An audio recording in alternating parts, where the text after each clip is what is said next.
to the Black Lives Matter Young Artist Series. I'm Dwight Casimir, your host and narrator. The series is created by the staff of Kairos Music Academy, a children's choir which just celebrated 30 years in 2020. Choir's founder and conductor, Laura Kakas Serper, brings her love of working with children's voices to everything she does. Her work in music is recognized by the State Senate of California for community service through the arts. We're going to be having an exciting discussion of this Black Lives Matter film and multimedia series, which will be presented right after this brilliant conversation. We'll be reflecting on the broader themes of race and the arts with some of the leaders within the San Francisco Bay Area community. Well, hi, Laura. Welcome to this program. Well, why don't you introduce us to the marvelous team of young artists and staff, as well as some of our guest music educators? Laura? Thank you, Dwight. We're honored to have our alumni vocal soloist that you'll soon hear, Jen Burks, all the way from Australia, Emily Fox here in San Francisco, Roman Dumbia in New York, a few members of our current choir who were artists in the series, and we also have Asha Whitkin, our longtime choir alum, singer-songwriter, and member of the video production team. We'll introduce the rest of the ensemble.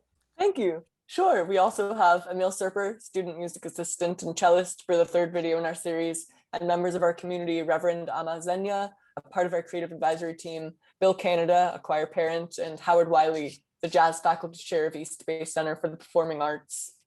Later, we'll hear about some of our current projects with Julia Chigamba, who grew up in Zimbabwe and is now a dancer and choreographer here in the Bay Area.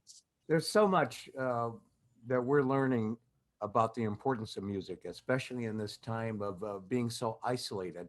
And I'm just wondering, when you came up with this Black Lives Matter Young Artist series, how all of this came together, because everybody is so disparate now, so isolated. So how are you able to kind of circumvent all of this to pull together this program?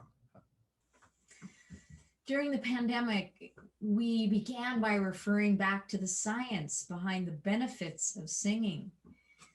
Started a program we called Shelter in Song to find ways we could safely use music to help bridge the distances while in isolation. Among Mozart, Bach, and many of the composers that are part of our history, we've always come back to the spiritual. And now more than ever, this music has been speaking to us at a very deep level. I hearken back to my Greek heritage, which taught me that music is very healing. When our country experienced yet another injustice and killing of an African American, we were naturally distraught and had also the pulse on our broken-hearted children. We wanted to express the sorrow, the anger, and I recall the gospel song, A City Called Heaven. Though it was in our archives, its message was still so timely. Each photojournal starts with the song by Yesai Barnell from Sweet Honey and Rock, We Are. It has the words, for each child that's born, a morning star rises and sings to the universe who we are. Both of these solo parts are by Emily Fox, who's here today, by the way. For us, this is the subtext for the whole series. We are our grandmother's prayers and the breath of our ancestors. I just want to talk to a couple of people about kind of meeting yourselves at an earlier place and time through this music. Maybe we can begin with Jen, who sang the spiritual Joshua Fit the Battle of Jericho when she was just 12 years old. The walls came tumbling down. That's what we were seeing everywhere in this movement. And instead of walls of racism, we started to see wall mural paintings and loving support from everyone in the community. Let's listen to Jen's words so powerfully expressed through that song.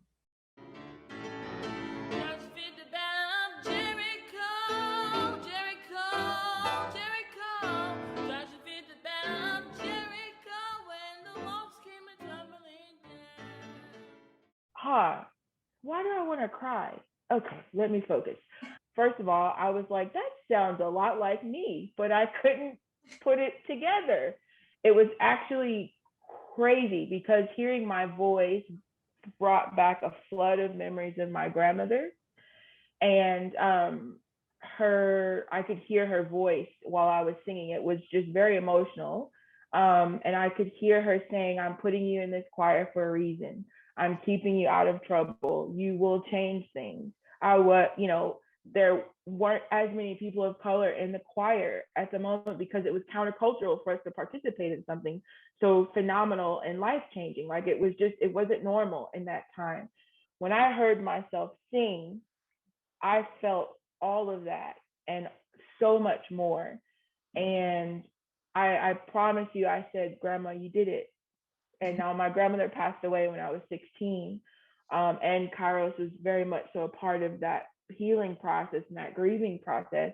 But hearing that and it was really going on a journey, but it was very healing for me. We who believe in freedom cannot rest until it comes. As far as what I'm doing now, I am the child care coordinator for a remote Aboriginal community in a place called Lajimanu, Northern Territory, Australia. And the saying in Australia, specifically amongst the Aboriginal community, is the same story, different soil. Well, thanks for sharing that with us, Jen. That was really a powerful statement, and I could just feel your emotion in it. And one of the things is how music and words can conjure up so many things and reach so far back into history and bring us to the present. And when we look at the series itself, in the Black Lives Matter, in the second episode of the series, we talk about the words roots, rage, and risings. Maybe, Laura, you can kind of illuminate how those three words pull it all together and express so much to us. Struggled with this. And then one morning, that title just came with the idea. It came with this idea that in order to heal, we have to go to the roots of injustice. And then the risings are the Black artists, vocalists who inspire us every day. And then finally, the risings are also hopeful images of people united in protest. Yeah, in the video, we share an experience of Miles Davis, who had just recorded what would be the best-selling jazz album of all time. He was standing outside of a theater in New York City, his name on the marquee, and a couple of police officers told him to get off the street. He questioned it, which resulted in his being brutally beaten by the officers. But we also wanted to highlight all the work Black artists have done to push back against that discrimination. And so the second half of the video is really a tribute to just a few of the artists who used their work to push that cause forward. And underscoring that is the recording of A City Called Heaven, made famous by Marian Anderson, sung by Emily Fox, who was just 11 at the time. Well, Emily, I wonder, tell me about that experience of singing that song and then reliving it again through this series. That's got to be a very powerful personal experience, and also a message for all of us in that song and your performance.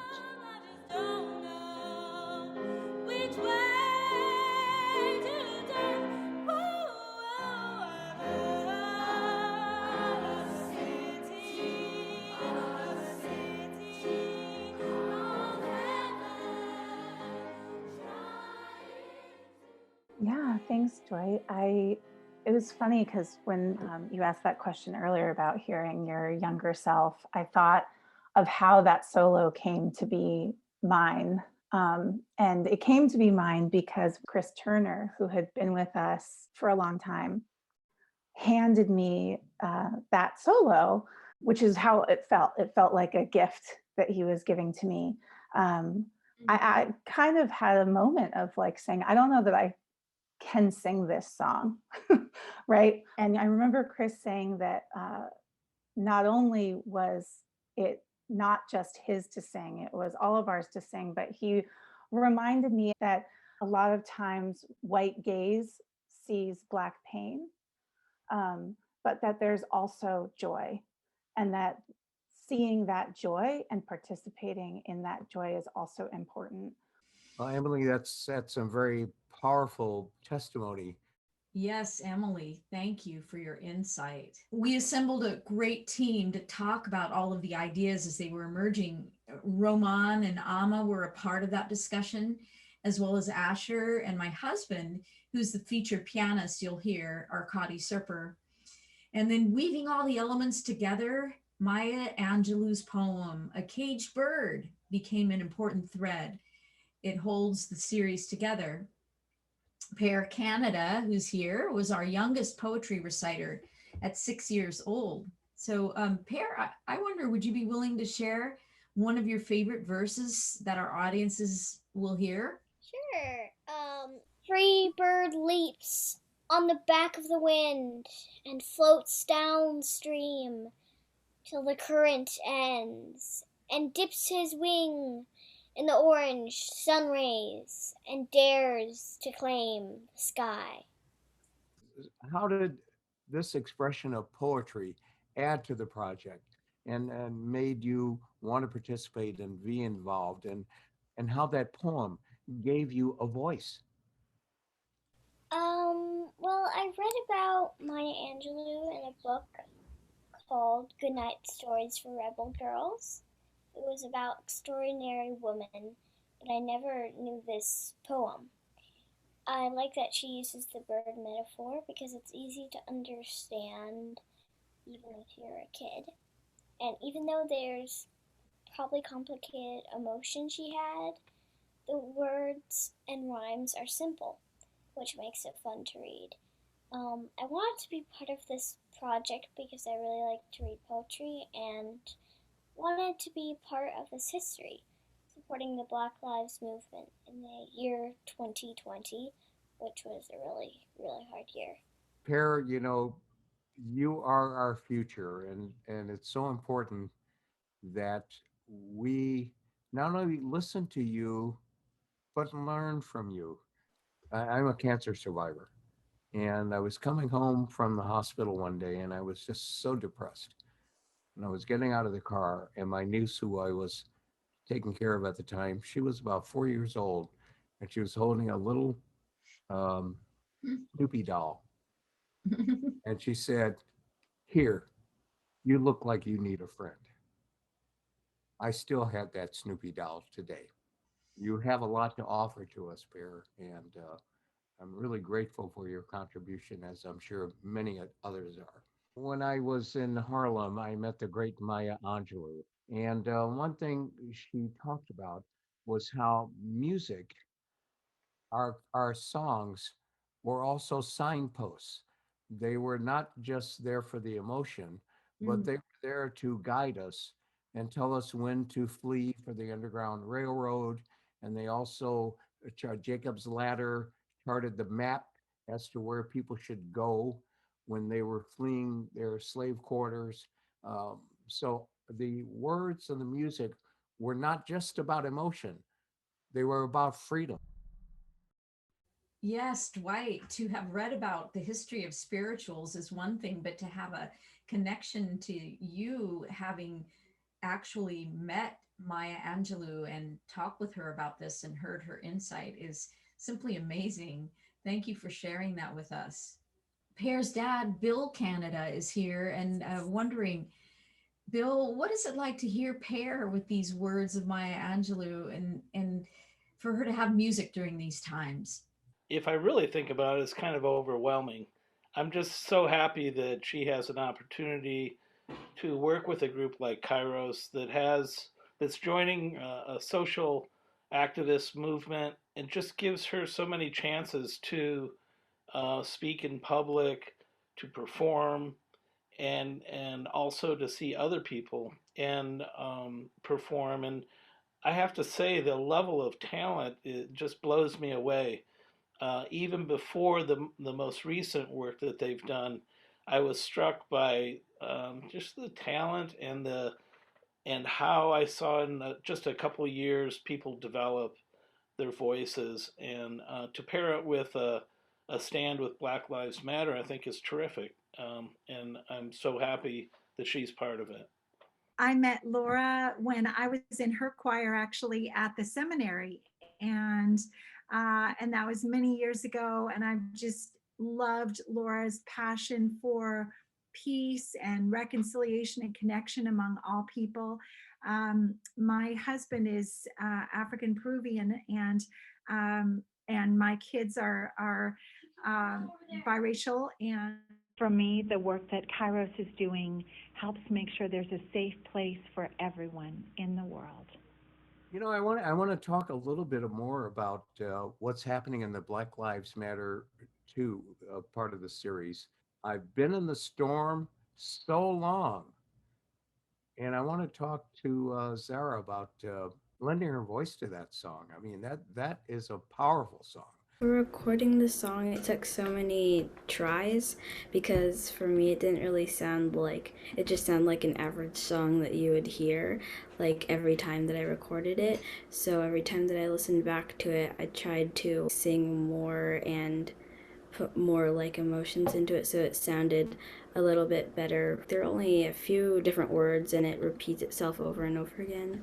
But I think the repeating is actually good because then people can hear it more and people can kind of get that stuck in their brain as like a good thing. I really want to get into some of the more tactile arts. And I know that Henry, you were involved in creating a sign. What was in your mind when you did that? I wanted it to stand out and be noticed to get the message out in a more visual way. And also I like to make art with bold and bright colors. You know, Laura, I'd like to bring in Roman here because, you know, I know you're kind of meeting your younger self and kind of pulling all that experience together to bring this to life. And talk to me about that whole process of creating this series. Yeah, absolutely. I think for me, what you said about meeting your younger self was really poignant personally because it was kind of jarring, but also really amazing to see the beginning of me really honing what became very personally my instrument. The way that people hold like cellos or revere pianos, my voice became more than just a part of who I was. It became an instrument to hone and to practice, to honor, and to learn more about. And Kairos was really the first step of that journey for me. It's crazy how much you can grow. I am actually quite a bit younger than the rest of the people. For me, it was only 12 years ago that was recorded. And yet there's so much growth and change that has happened in the past 12 years that just makes it really incredible to look back. As a child, even though you grow up facing a lot of racism that you don't really know how to name or understand yet, as you grow and you see the patterns continuing, you look back in your childhood and your past and you realize that these are the things that you have always been experiencing. You just had no names or no explanation, no way to wrap your head around it. Because as children, we see the world for what it could be, the most beautiful, loving, accepting, and wonderful place.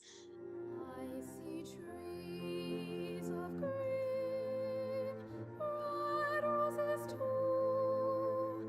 I see them bloom for me and you. And then when you find out that it's not that way always, and it never has been, and you've been experiencing that for years, it's kind of heartbreaking. But then for me personally, really pushed me to learn as much as I can and then be a part of as many things like this that I could be. Because for so long, we didn't have the forum or the voice or the space to talk about our experiences. And I think that's something that's really changing with my generation and the generations that are coming up beneath me. So I feel like if we continue to be really honest about where this has been, where it could be going, how we can heal and how we can learn, that we can make really long, everlasting change. You know, I had a classmate who told me something that really opened my eyes to what we're talking about that I had not really been aware of up to that point. And she said part of the Black experience growing up is being taught how to behave around police officers, around law enforcement, around keep your hands in sight at all times. This has been going on for way too long. You know, Black music is something that has meant so much to me, and it's something that I strive to learn about and play every day. If you spend as much time as I do, practicing Stevie Wonder bass lines, it's important to give back. It's important to realize, unfortunately, so many people in this country, the way that they're looking at this movement, it shows that we have a long way to go. Thanks, Emil. I wanted to let our listeners know that Kairos is staying alive through this challenging time through generosity of our donors. And we're excited to partner with other organizations and to use that opportunity to help other programs, such as the East Bay Center for the Performing Arts. Those programs give children a lifeline. And Howard, I'm wondering, since you're here, would you tell us more about your program and how people's proceeds might benefit that great work? Right on. Thank you so much for having me, and thank you so much for hosting this. I love your vision. No, we reach out to the greater Richmond area from, I want to say, around like 8 years old all the way up to about 20, where we had this thing, the diploma program, where we try and reach them from junior high school all the way through high school, where we provide art services, um, after school tutoring, college prep, SAT stuff. We're all about building community and building, like creating people. As much as all my elite jazz kids go to Berkeley School of Music and Manhattan, and good people surrounded by the arts and who are able to express themselves through, dance. We do song music, traditional Mexican music, African music, and jazz, trapeze, aerial. It's a beautiful place, and just seeing the kids. When I was a kid, I was the only black kid in jazz band. When Miss Marinez was like, Howard, so she gave me this printout, and y'all know I'm old, so it was like in the 1900s, where that paper that had the stuff you tear off on the sides, so she pulled out one of those sheets and showed all the lessons my parents paid for, which was like 3 or 4 lessons. And I've been taking saxophone lessons for months. I was in like my 4th month, but I was doing so well.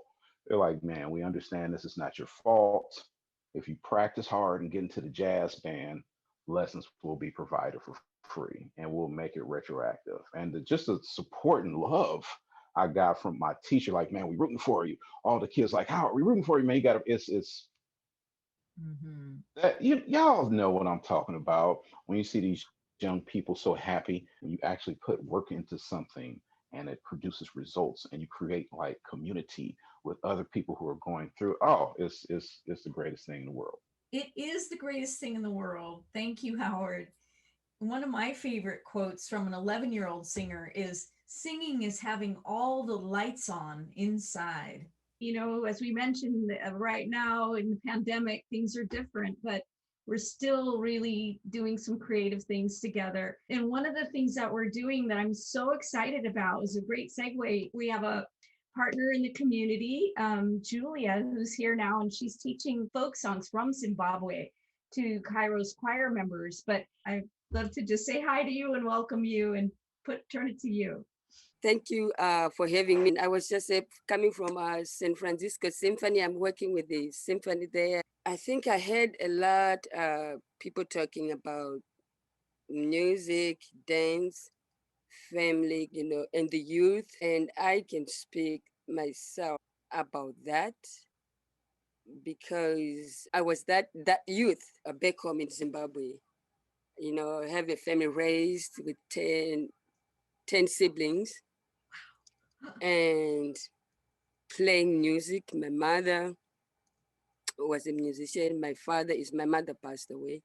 There is nothing that can help the youth than music, dance, family, community.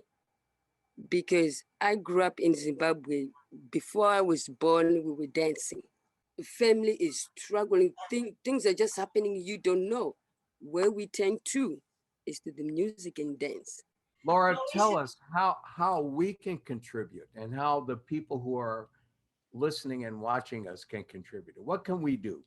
Thank you so much, Dwight. I think first step, we're pivoting now to invite you to listen to the Black Lives Matter series, open your heart, take in the music, the voices of the children. And as you are doing that, we invite you to think about the great programming, such as what Howard's doing with the East Bay Center for the Arts.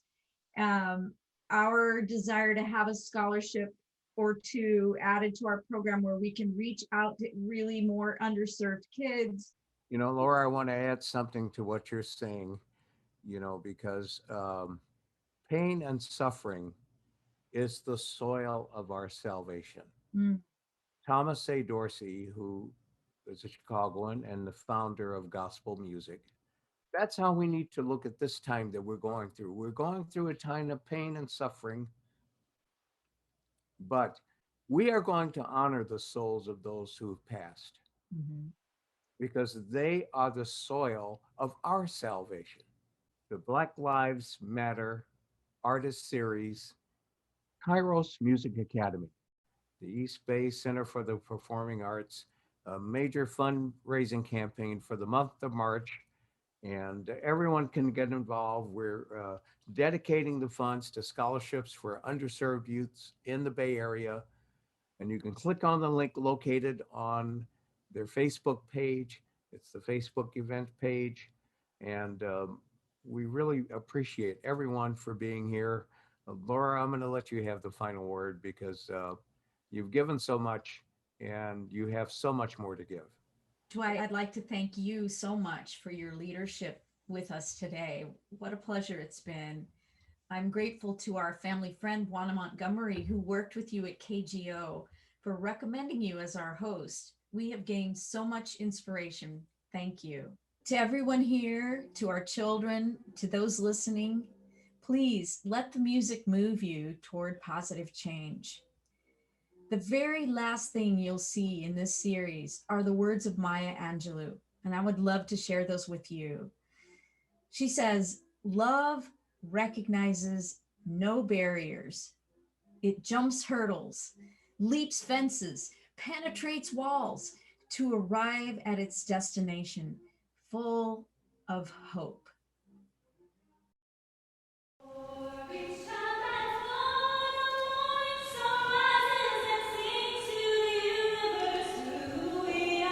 For each child that's born, a morning star rises and sings to the universe who we are.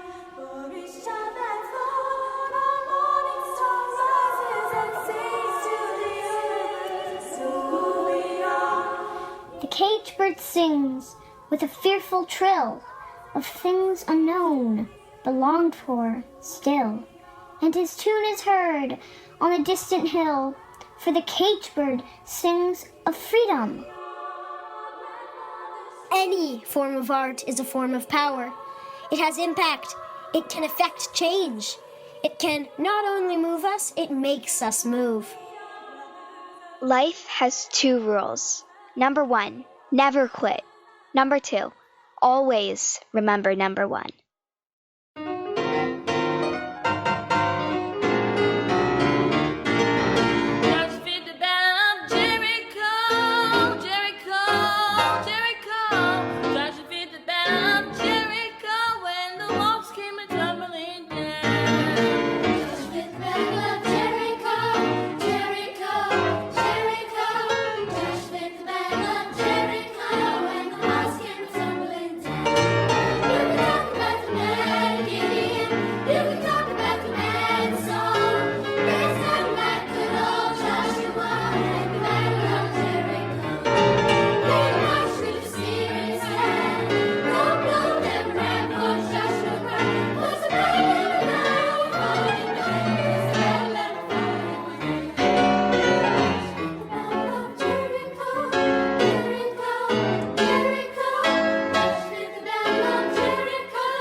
We who believe in freedom cannot rest. We who believe in freedom cannot rest until it comes. We who believe in freedom cannot rest. We who believe in freedom cannot rest until it comes. Until the killing of black men, black mothers' sons, is as important as the killing of a white man, white mothers' sons. Oh, we who believe in freedom cannot rest. We who believe in freedom cannot rest until it comes. Until the killing of black men, black mothers' sons, is as important as the killing of a white man, white mothers' sons. Oh, we who believe in freedom cannot rest. We who believe in freedom cannot rest until it comes.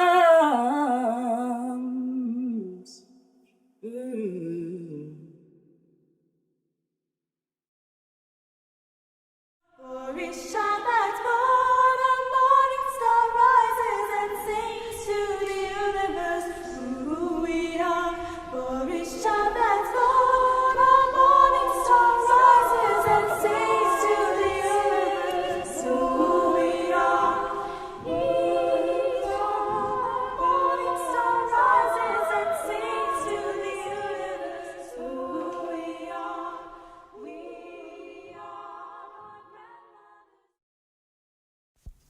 But a bird that stalks down his narrow cage can seldom see through his bars of rage. His wings are clipped and his feet are tied, so he opens his throat to sing.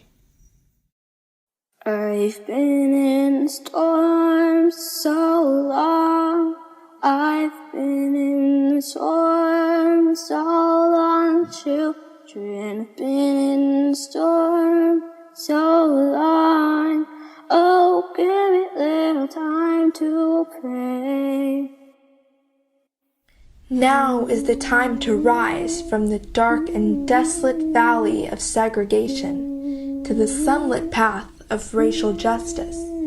Now is the time to make justice ring out for all of God's children.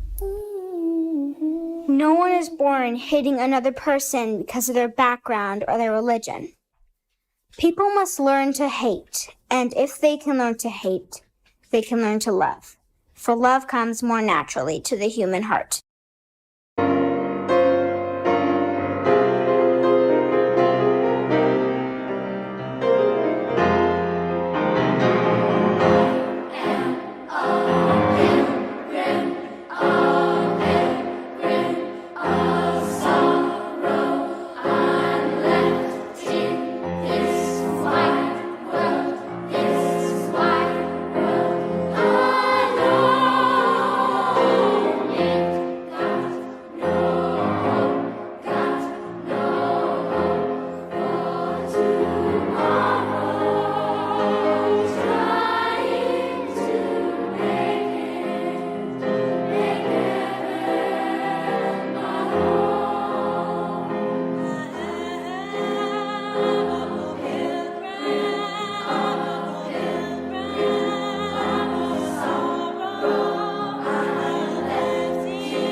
till the current ends, and dips his wing in the orange sun rays, and dares to claim the sky. When the power of love overcomes the love of power, the world will know peace. Hold fast to dreams, for if dreams die, life is a broken winged bird that cannot fly.